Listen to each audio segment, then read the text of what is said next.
Levinson's films. Somewhere you'll see, like in Diner, he's the TV salesman. You know, in Wag the Dog, he does a television commercial briefly. Like Barry always found a place for Ralph, and so he was an actor, and so Ralph taught me the basics, and then gave me the confidence to say. He said, "You know, Tom, you could do this.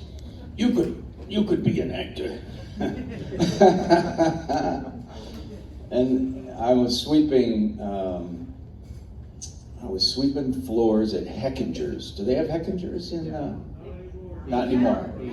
So we had a payphone for the employees, and Ralph had that number. He called me on that payphone. He said, "Tom, there's these Indians and they're making a movie." And I said, "You mean like cowboys and Indians?" He goes, "Nah, India with the dot."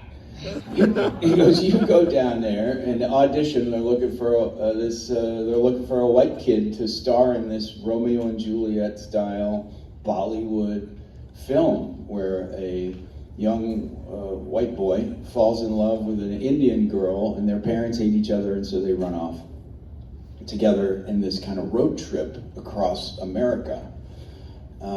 And that's what we did. I got that part. And me and this small Indian crew with this gorgeous Indian movie star who hated my guts because I was just like a dirty white trash kind of boy, and she had like people painting her nails when she was she was one of those kind of people where people were giving her tea, and she was slumming it in America to make this movie. But we drove all around the country, we drove all the way to California, and we'd stop off in different places. They didn't put us up at hotels, we would end up sleeping on the floor at a church somewhere. We'd sleep in we had a couple of RVs, and we had a couple of vans, and the only other white guy was the driver of one of the vans. And all the other Indian crew didn't even speak English, so it was a lonely road, and I loved it. I loved every second of it. And then they packed off, and they took me to India, where I lived there for 5 months. And that was like I'd never been out of the country. I've been to, my dad's from upstate New York, and my mother's family is from Alabama. So outside of New York and Alabama, I'd never been anywhere at 16 years old. So it was kind of like landing on another planet in India in the mid 1980s. It was incredible. The phone lines were so terrible that the Indians had to yell at each other over the phone. So a phone conversation kind of went like that over, and they were. The food was like, I'd never, opened up new dimensions in my mouth that I didn't know existed. And the smells of the place, and the film I did was Southern India. It was in Telugu, which is a Southern Indian language. So where most people in the North were kind of more familiar with English people, the South, I used to get chased around by little kids who just wanted to touch me because I had blonde hair and white skin. It changed my life, in more than one way. It also opened me up so I realized that I was being conditioned to live as a American consumer who put money and stuff at the top of the list of things to achieve in life. And India had it flipped around, where love, family, friendship was at the top. Yeah. And everything else kind of followed from that. And that kind of blew my mind, that they had a whole different sort of value structure. That, and then the men would hold hands walking down the street. And they weren't gay, they were just friends. I was like, how do you do that, man? Like, I could never do that. And it just kind of blew my mind in a whole bunch of different ways, what a great gift, to travel and to see different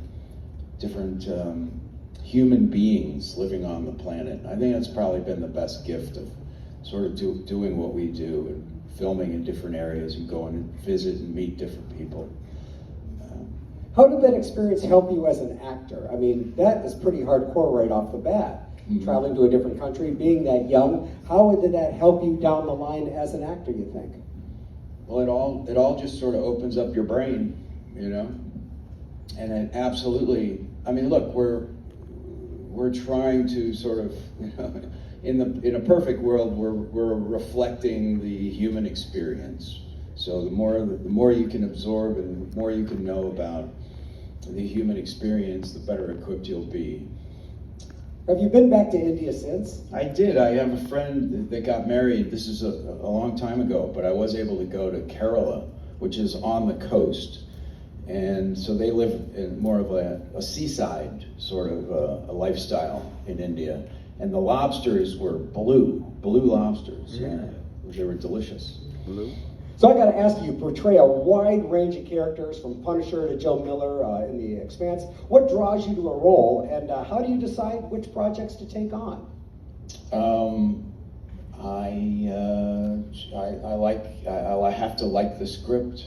You look for a story that you can connect to, and then sometimes you need to pay the mortgage. So it's sort of, I think it's Robert Duvall said, one for the condo and one for the art. And, that's being, it's usually like 3 for the condo and one for the art. That's the general idea. So for Punisher, you originally turned it down. What changed your mind? I turned it down twice. Yeah, they kept coming after me about it, and I just didn't want, wanted to be, I was a big comic book guy, and I had a thing against Marvel and DC for ruining comic books. Because all of the comic books are superhero stuff, and I was way more into crime, science fiction, horror, and underground, San Francisco underground comics. Which I discovered when I was a kid. My mom, when we were young, we were poor, and so my mom, instead of going to IKEA to buy the furniture, she'd go to thrift stores and antique shops and get this beautiful furniture. And our house was always very well appointed by my mother. She was fantastic, and so they live in a different house now, but when I go down there, it's like stepping back in time. Even the dishes are from old 1930s diners, and all the cabinets would be ripped out of some old house, and she did most of it herself. She's an amazing woman, and she was an artist in college. She liked to paint, so she had a great eye, and they're both avid readers. So they turned me on, gave me the gift of reading at an early age. But the way that she would sort of, the atmosphere that she'd create. My friends, when I was a kid, were afraid to come over. They're like, I don't want to break anything. But that doesn't. Remind me what you were saying. Just what made you take it when they offered it? Huh? What made you take the role of Punisher? So comic books. So when hanging out at the antique shops, I found the old dusty cardboard boxes full of comic books, and that's how I discovered the underground. I found a comic book called Corn Fed, and Corn Fed was by Kim Deitch, an amazing comic book artist who was just making his little underground comics in San Francisco, and that blew my mind. There's the possibilities of what you could do with 22 blank pages. So I had a thing against Marvel, but then they sent me some comics with Tim Bradstreet, his work on the cover. And Bradstreet's work, I saw this sort of gritty, realistic version of what the Punisher could be, and that's when I said, okay, this could really be something cool in my mind, So It's something cool. That's what got me to sort of understand the world, because I just I was not a reader of Marvel. I didn't follow the superhero stuff. You know, they kind of seemed like soap operas in tights. Exactly, because I grew up with underground comics as well, so I know Oh, yeah? exactly what you mean, like Zap comics and things of that nature. Zap, yeah, that's a great one. They were my brothers. I stole them. But So they were my brothers. Your brothers? Yeah. What other undergrounds? Well, actually, more the Kim Deach stuff, and well, we're here to talk about you. But I want to know about how you prepare for a performance. I mean, some of the stuff you do is really emotional and intense, like The Mist. How do you prepare for a role? Yeah, the Mist. That was a tough one. And that day, as we were shooting the end of the movie, we were shooting in a wooded area, and the crew was always running around looking for me, and I was hiding in the woods, you know, trying to prepare for that scene. It's called technique, skill that you develop through training. You know, I can't stress that enough. You know, I think a lot of young actors today, not all of them, but a lot of them aren't going to do the training, because you're looking at acting and it just looks like a normal conversation, and you're like, I could do that. The guy's, you know, he's drinking coffee and talking to some girl, you know, and maybe slapping her around a little bit. Like, I can handle that. But then you get on stage and it's like this, and you're surrounded by a bunch of people, and there's lights and there's a camera in your face, and you're like, whoa. And I still have, you know, that still freaks me out. Wow. You know, I'm an introvert. I guess there's a lot of actors who are extroverts, and they're like, look at me, you know, and that's one kind of actor, and the other kind of actor is more introverted. You know, I like spending time with myself and a book. So going to work and being surrounded by, you know, 200 or 300 people every day is hard work for some people. So I've always struggled with that. You know, trying to find a sense of solitude in the midst of a crowd is is what you're training yourself to do. So like your early acting training, did a lot of that come into play later, or as you got more roles and you got more experience, you really fell into the role of an actor a little more comfortably? I've never fell into the role a little more comfortably. You know, it's always been a real challenge for me. And you have to rely on skill. You know. Are there any actors that kind of were an inspiration to you? Growing up, man, when I discovered, you know, my dad brought home one of the first VHSs. It had a wood paneling on top of it. That's how old it was. It was huge, and the thing, you hit the button and the thing came up off the top, you know, and you slid the tape in and you pushed it down. And I think the first movie he brought home was 2001: A Space Odyssey. And just like that was a game changer for kids in the 80s. You know, it was just a total game changer. And then the video store, and that just became a ritual, a family ritual. You know, and then the TV was the size of one of these speakers, and everybody's gathered around it. It was the greatest. It was the greatest thing. You know, we didn't even have speakers. You know, that was just like regular TV sound, whatever came out of that little box. And that's how I saw Rebel Without a Cause for the first time. And that blew my mind, you know, and that whole style of acting, that 1950s actor studio style is what really turned me on, you know. So I got into Montgomery Clift, I got into Rod Steiger, and you know, all the old Eli Wallach, and just all the old studio actors is what really, Brando and all those people then, and that sent me down the rabbit hole of I guess in the kind of style, you know, and then but times change, you know.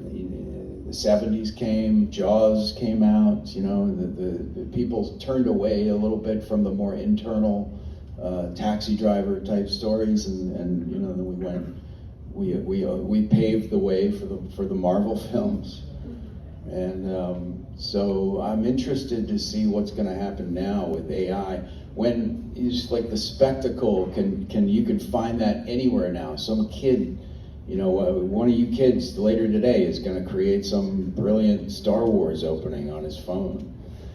So I'm thinking maybe we will turn more toward a kind of, we want to see real people again. You know, maybe we'll want to see more John Cassavetes style dramas. You know, where we can sort of try to connect to our humanity, and maybe that'll open the way to do more movies like that, which I think would be really terrific. We'll see what happens. Either that, or we're all going to turn into AI zombie overlord, you know, minions or something. I don't know. So you worked a bunch of different genres, sci-fi, or everything. Do you have a favorite genre that you kind of? I love sci-fi. Yeah, I've always loved science fiction. I mean, that's my jam. And I would love to do a really good horror film, but man, are they hard to find. You know, they're out there, but you know, finding a really great story that scares the crap out of you is that would be great. I keep looking. I haven't found one yet. Do you have a particular filmmaker that you kind of are drawn to, aside from Kubrick? A kind of filmmaker. Well, the Ridley Scotts of the world, you know, that certainly is top notch for me. You know, Fincher, that style. Fincher is a little more on the Kubrick side. You know, it's a little colder. It's a little more objective. And then you get other filmmakers who are more internal. I guess the master is Spielberg. I can't wait for this Disclosure film, you know, this alien film to come out. You guys like aliens? Yeah. I'm into aliens. I like that. So I got into UFOs about 15 years ago, and it's been so great to just see how these two worlds are going to kind of colliding.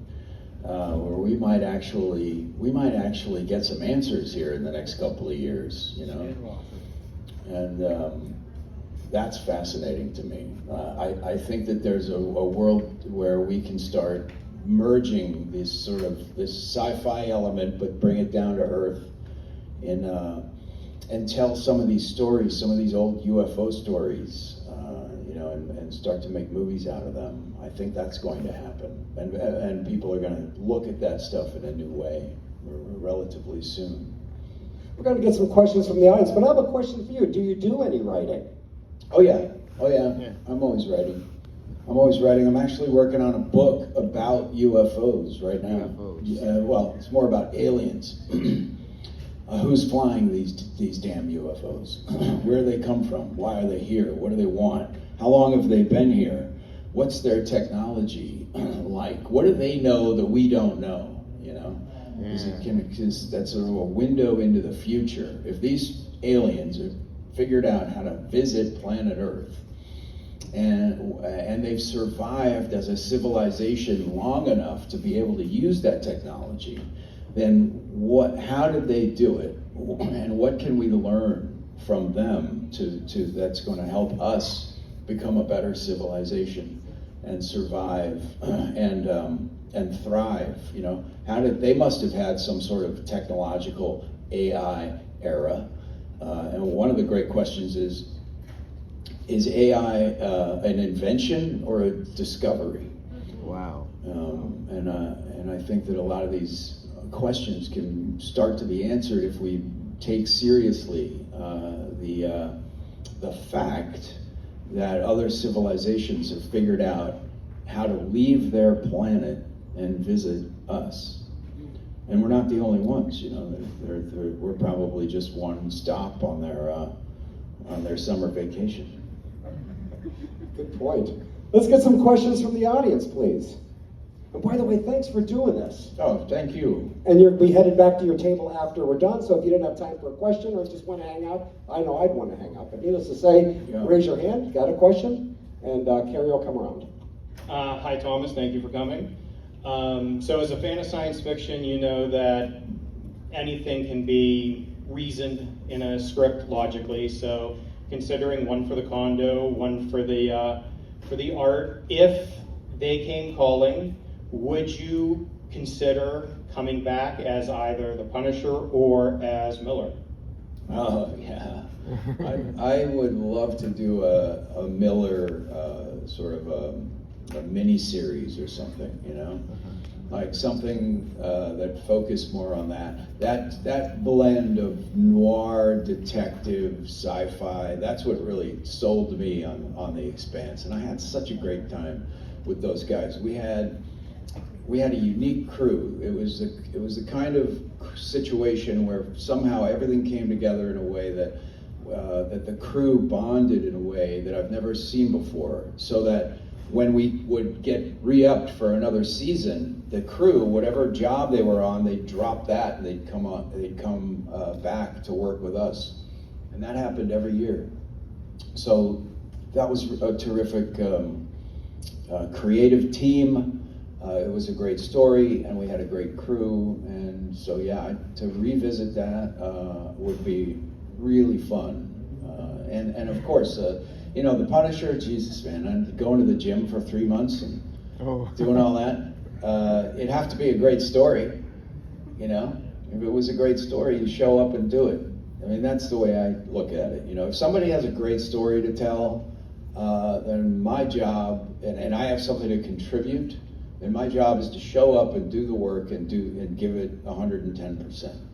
So really, yes, and it provided that you have a great story to tell. You know, and that's it's always an honor to serve in a vision that people that you connect with, that we connect with. We have a question way in the back. Hello, I have a two-part question for you. Okay. What was your experience like on the movie Deep Blue Sea, and are you or were you afraid of sharks? That's great. Boy, you know, when we were too young to see Jaws. My poor sister was literally, I think she was 4 or 5, and she wouldn't sit down on a toilet after we saw Jaws because of water.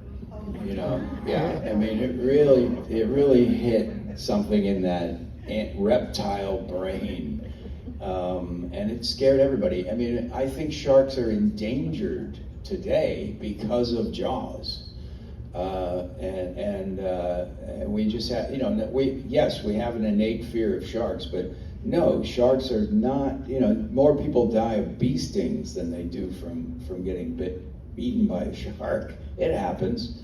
You know, and it's the stuff of nightmares. I mean, swimming around, I mean, I can't remember. I was probably, before Jaws, I was too young to even realize that you could get eaten by a shark. And after Jaws, it's like all that's on your mind when we went to the beach for a while. But I outgrew that. And the truth is, Deep Blue Sea and learning about sharks and stuff just gave me a great respect for nature. I learned how to scuba dive for that movie, so I had to get certified.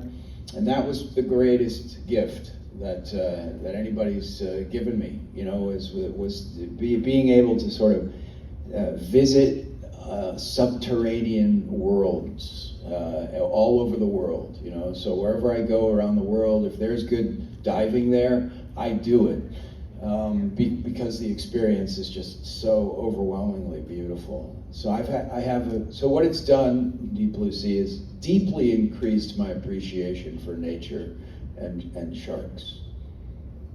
Over to that side. So what kind of martial arts have you trained for the Punisher, and if you have any martial art background? Well, I think I think I made it to brown brown belt, but I was 11. I took karate. Yeah, you know, it was the 70s. Everybody took karate. You had to take karate as a kid. And then the training was with the Navy SEALs. So all the stuff they learn, they have a hodgepodge of different things that they'll pick up and incorporate into their techniques, and different people specialize in different things. So the guys who were training me were just giving me the best of what they were great at, and working with the stunt coordinator and stuff like that. But what a fantastic discipline. Highly recommend everybody to learn some form of the martial arts, because it's a game changer as far as your mind and your body and how they connect. Back. Yep. Hi. So you fought sharks in Deep Blue Sea. Now, who will the Punisher kill a predator? Will the Punisher kill a predator? Depends on what he's wearing. What has he got? What's he got up his sleeve? You know, I mean, hopefully you'll be smart enough to never get in a situation where you have to fight a predator. I honestly, you know, it would be tough for a human to beat a predator if they had to, you know, if they had to kind of go at each other in the jungle. I don't know. What kind of question is that? I'm kidding. Right on front. If you didn't portray the Punisher, which Marvel Comics character would you rather portray? Why? Yeah, that's a great question. I have no idea. I honestly, I mean, I know that there's a lot of really great Marvel characters, and I appreciate the creativity that goes into creating the characters, but I personally just don't know, you know. But I would probably pick some obscure Marvel character that only showed up in one 6-issue sort of series from 1982 or something like that, and then disappeared. I like finding those kind of characters that have the spark of genius in them, but that are underserved and underused, and then find out how you can kind of weave a new story around one of those characters. Would be really fun, you know. That is a cool thing about the Marvel universe, is all these creative brains are sort of swirl together in this fantasy stew, this universe of people. So Daredevil. Daredevil.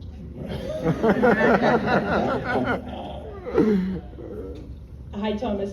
Big fan from Punisher and the show Hung, which I know hasn't been brought Thank up. you. So my questions, it's kind of a 3-part.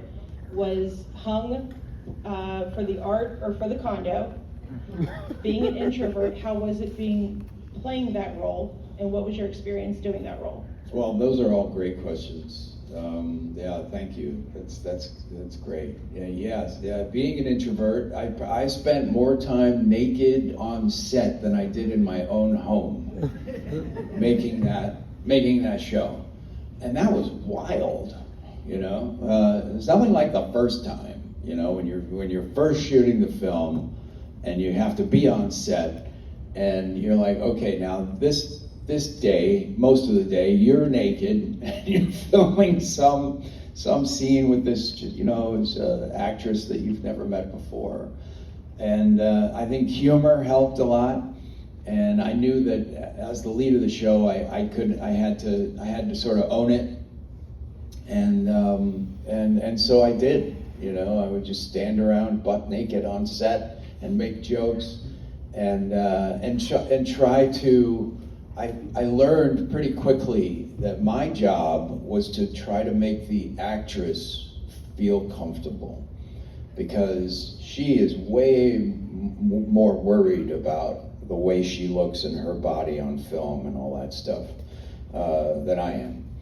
So I put my focus on the other actor, and tried to, you know, whatever she needed to sort of make her feel safe and comfortable so that she could do the work that she came there to do. You know, we love acting, and we love to try to find the truth of the character in the scene, and that's what you want to do. You don't want to be worried about what people are thinking about your nipples and stuff like that.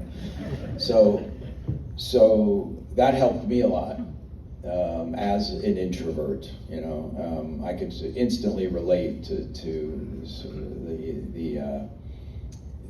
the challenges of being a young naked actress, and that helped. And it was definitely for the art. I loved that script. I hated the title. I'm like, come on, guys, can we change this damn title? Is there anything else you can think of that might be another title that you could use? But I did love the story. The script was great. It was written by a husband and wife team, and the characters came together, you know, and I thought all the actors were great. I loved working on that show. That was definitely one for the art, and I'm so happy that you enjoyed it. Got time for 2 more questions? Okay. Or 3? Okay. Hi, Thomas. First, I want to thank you for being here and doing this for us. I always wondered, have you ever considered to writing a memoir? My first question. And one of my first characters was Malone, Givemel Malone, your movies. Yeah. I always wanted to see a sequel for the film. Have you ever thought of this? Just wanted to ask. We had to see. So he's asking about Give 'Em Hell Malone. Yeah. Which is a great poster, by the way. Also designed by Tim Bradstreet. Bradstreet designed the poster for Give 'Em Hell Malone. I loved that poster. That was a really fun one. That was one where I got to work with the writer, and we got to develop the script, and I started learning learning the ropes of producing. So that was a special film for me. You know, I have a new company now called Renegade Entertainment. So we just did a show. We did a show called Troppo for Amazon. We're doing another one for MGM, and we've got another one set up. And we did a Western that was just #1 on Netflix called Murder at Yellowstone City. Good Western, if anyone hasn't seen it. So Give 'Em Hell Malone kind of launched me in the direction of starting to learn how to produce. We did have a sequel, and that the company, Richard Rionda's company, you know, we had trouble getting it together because that whole market of the DVD era, that world kind of disappeared with streaming. So that business model of how you could make a independent movie at a lower budget and then make money through the sales of the DVD in the foreign, all that kind of has gone away. So now we're trying to figure out what the new model could be to make movies like Give 'Em Hell Malone. And I didn't catch the first part of your question. I was wondering, have you ever thought writing a memoir to sharing your experiences like a memoir? A memoir? Yeah. You're asking me about a memoir? Yeah. Oh my God, you don't want to read my memoir, I'm going to write it in my own language. First I'm going to make up my own language, and then I'll write it. Thank you. Yes. Hey Thomas, I'm glad you brought this up earlier so I don't sound like so much of a weirdo. I'll ask you 2 questions. You still sound like a weirdo. Go ahead. You can pick which one you want to answer. So, given the UFO and UAP, if there was a first contact, which one of your characters do you think would be best equipped to deal with that?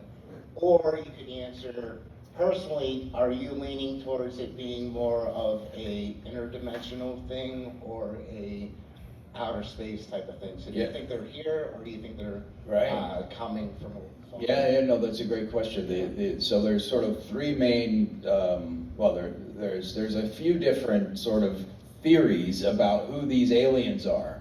One is that they're crypto-terrestrials, right? So they've been here hiding out on our planet for as long or longer than human beings have been around. The other is that they're actually from other planets, and they flew in aluminum tubes across deep space to get here. And then there's the interdimensional hypothesis, which is they're sort of from, we don't even know what another dimension is.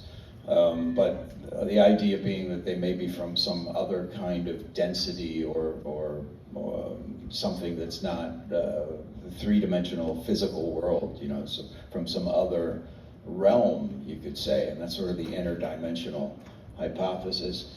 I think the answer is probably yes to all three. I think that yes, there are civilizations that have developed on other planets. The universe is just far too big, and there's just way too many possibilities for that not to be the case. The crypto-terrestrial thing, if they are here, then they're probably not from here. Because if they were from here, like, why are you hiding out in a little cave or under the water? You know, we have this big, beautiful planet for you guys to live on. You know, and they don't respect us that much. You know, the real estate up here is great. So I haven't figured out why they.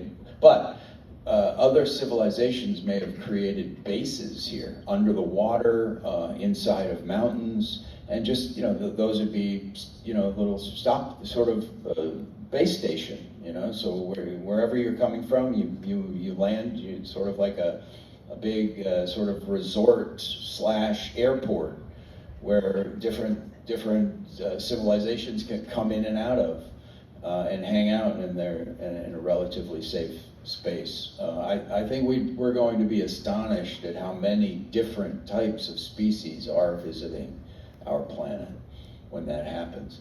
And as far as characters, I mean, I would think, you know, Miller would probably be the best equipped, because he, you know, at least he's got the space part down.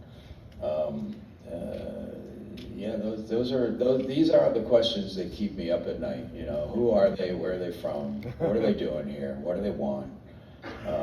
And am I ever gonna have sex with an alien? I guess we can leave it at that. Yeah. Good talk. Good talk. Yeah, absolutely. Thank you so much, Thomas Jane, ladies and gentlemen.